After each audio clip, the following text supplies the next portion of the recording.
People whispered and wondered how she learned how to dance so marvelously.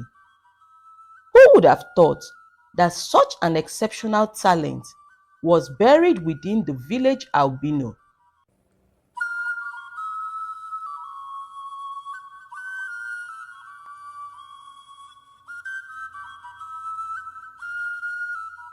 Once upon a time, in the village of Mbali in Africa, there lived an albino known as Adama. Adama was very different from most people in her village because of her white skin color. Adoma's skin color brought her a lot of pains because people were usually very mean and cruel to her because of it. As a child, many parents in her village prevented their children from playing with Adoma. Even as Adoma grew older, she was always being segregated by her peers and even some unwise older people. There were a lot of whispers and gossip in the village about Adoma and why her skin color was so white. Some say Adoma was cursed because of the sins of her parents. Some say she was a spirit on an evil mission on earth to suck people's blood, and that was why she killed her mother at birth when she was coming into the world. Some market women even refused selling their goods to Adoma at the market as they feared that she may bewitch them and take away their good looks. Whenever Adoma stepped out of her home for any reason, she would cry all the way going and all the way coming because there would always be someone that would curse her out because of her skin color. The one that breaks Adoma's heart the most was the children. Some of the children in the village sometimes pushed her along the road or sang mockery songs for her. All Adoma ever wanted from the world was to be seen as a normal human being, just like every other person, as well as loved and beloved. That, however, seemed to be a dream that may never become a reality. The only person who had ever loved Adoma so much, regardless of what anyone felt about her, was her beloved father. He calls her Ugogbeomam, which meant my beautiful mirror.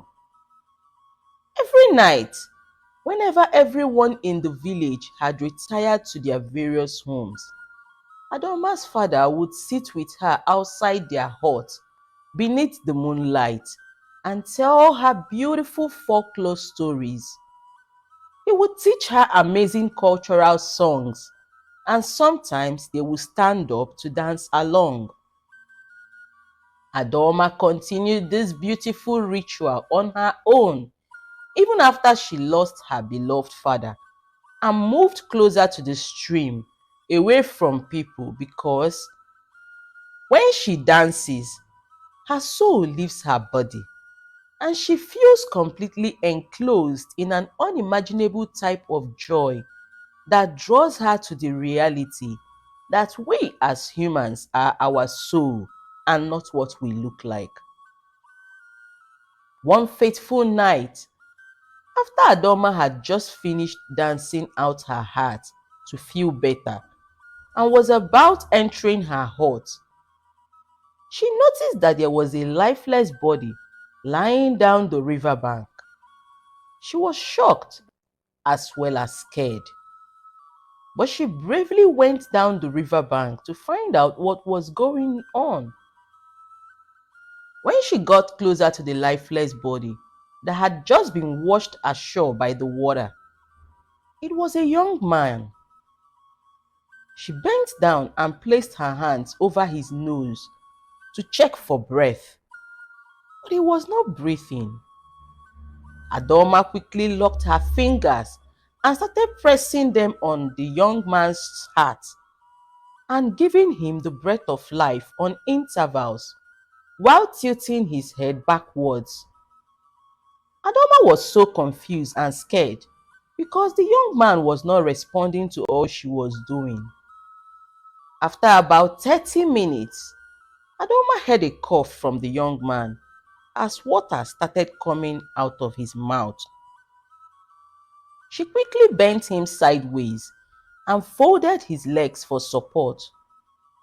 Adama prepared some herbs and gave the young man to drink. She equally assisted him to her hut as he was so weak to speak. When Adama woke up the next morning, she could no longer find the young man.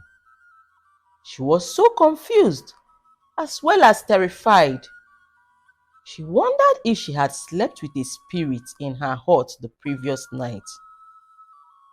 She, however, withdrew into self-pity as usual as she convinced herself that the young man ran away when he woke up because he noticed that she was an albino. This hurt Adoma so deeply as she wondered why everyone loved treating her like a plague despite her kind heart. She, however, moved on and forgot the incidents. One sunny afternoon a few years later, while Adoma was doing her laundry down the riverbank, she overheard some village girls gossiping about an upcoming dancing contest in the village. The dancing competition in the land of Mbali happens every 4 years, and it was for young maidens who had come of age. Many maidens ended up finding their life partners after this contest, and the prize for the winner was always mouth-watering.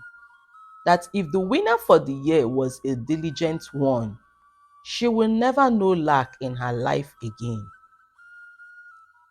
Adoma was captivated by their story as she had come of age now. Not that she was looking forward to finding a suitor though, but the prize for the winner was quite inviting and would have helped her relocate to a faraway land where albinos were treated fairly to start a new life there. But the thoughts of the ridicules, mockeries, and echoes of laughter she would have to endure from the audience when she starts dancing dampened her spirits and made her make up her mind that she would not participate or use herself to entertain the crowd who reveled in her pains all the time.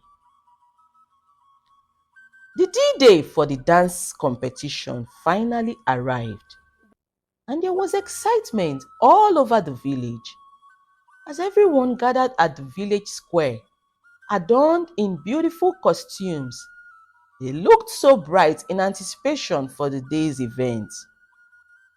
The king of Mbali announced to his people before the competition commenced that the best maiden dancer for the year will not only go home with mouth-watering prizes, but will also become a lucky bride to his son, who had just returned to the village and was seeking for a wife. This announcement gladdened the hearts of the maidens who were competing, as everyone wondered who the lucky bride will be. One by one, the maidens took the dance floor and danced out their hearts as they wiggled their waists in appealing rhythms for the audience. Everyone performed so wonderfully as there were echoes of cheers, joys, laughter, and jubilation amongst the onlookers. There were general whispers that the most beautiful girl in the village, Uloma, may take the prize, while some others argued that despite Uloma being the most beautiful girl, there were better dancers than Uloma. While this was ongoing, The returning prince stood up from his chair and took the floor.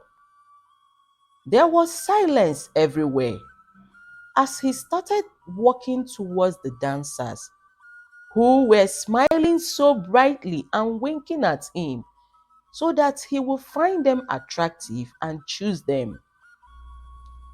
Surprisingly, when the prince got to where the dancers were seated, he walked past them and started going towards the end of the market. He got to a shop at the market. He walked to the back of the shop and pulled out someone. It was Adama.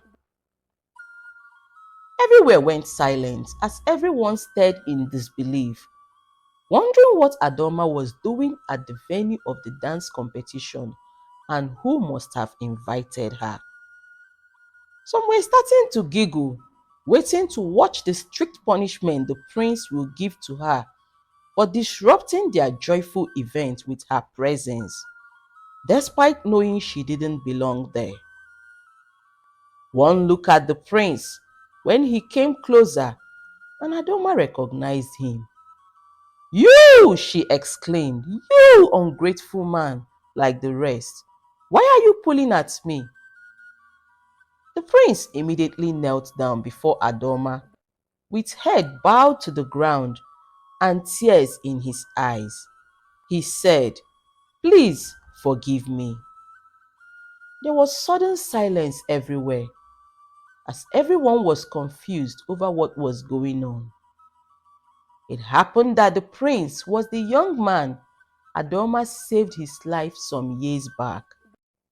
He narrated to Adoma what happened on that fateful day. When he woke up at the early hours of the next day, it was that Adoma was still deep asleep. The prince didn't want to wake her up, so he quietly snuck off so as to get back to his chambers on time before the palace wakes up and realizes that he was gone, in hopes that he will return to thank Adoma properly the next day. But when he got back to the palace, everyone was indeed awake, panicking over his whereabouts.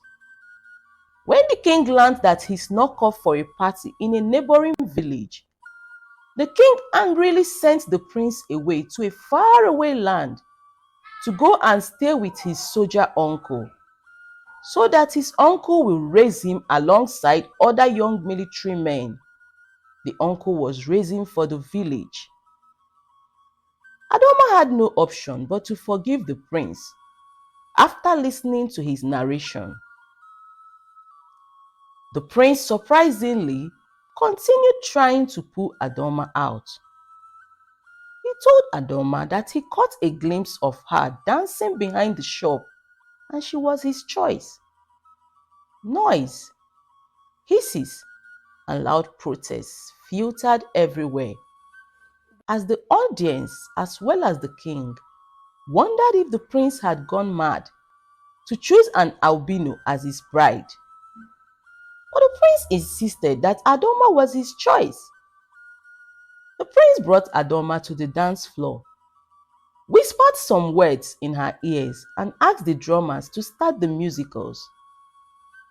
Adoma, who was still dumbfounded over what was going on, bravely took the floor and danced with her soul. The way she swayed her hips and twirled her arms to every beat gave her a sense of joy and freedom, as everyone watched in awe and were captivated by her dance moves. People whispered and wondered how she learned how to dance so marvelously. Who would have thought that such an exceptional talent was buried within the village albino? Even the king was amazed. As Adoma tapped her foot to the last beat, the prince ran to her, knelt down on one knee, and pleaded with her to be his wife. The protruding envy and jealousy in the whispers of the other competing maidens were so obvious for anyone to miss. But the prince did not care.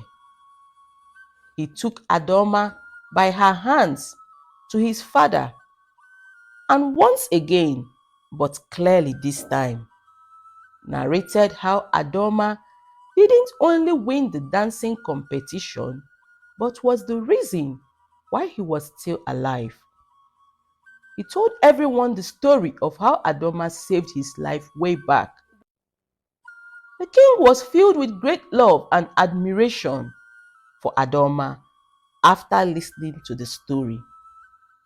The king then made a decree on that day that anyone ever caught in the village of Mbali segregating against another person because of their skin color or any form of physical differences will be banished from their land.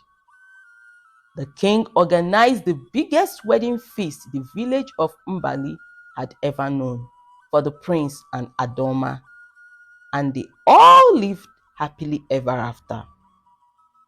The moral of this story is that we should be careful how we treat people, as most times in this life, the rejected stones are always the cornerstone the builders need.